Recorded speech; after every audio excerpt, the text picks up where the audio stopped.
Oh, ma che roba... Che roba assurda, oh, te lo fai girare, zio. Io ho già dato. C'è che mi metto su un po' di cartoni animati, dai. Sei un ragazzo stonissimo. Preso mega malissimo. E tu ti senti fichissimo. Sì, è anche mega trendissimo.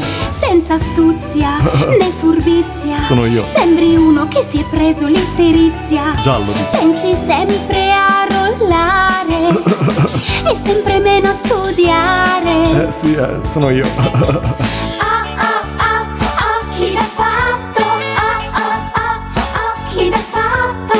Che stai rollando la di soppiatto. Niente. Frutti in dispensa peggio di un ratto. Occhi da fatto.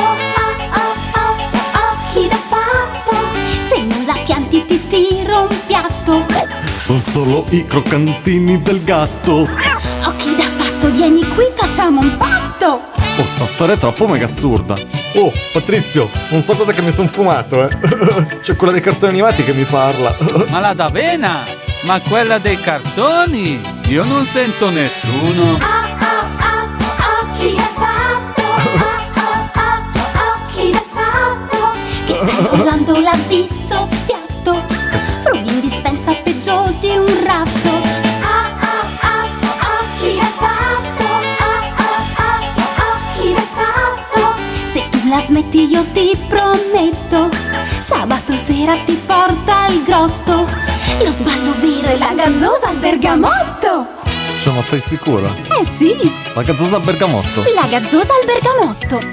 Ma ti bisci? Ma esiste? E certo che esiste. Esiste. Parla con la tele questo qua? Fermi tutti. Mi sono rollato il rosmarino. Rete 3.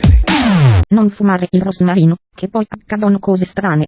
Sarebbe da evitare anche il mercato nero, perché in molti casi gli spacciatori aggiungono sostanze poco sane per aumentarne il peso. La legalizzazione è l'unica soluzione.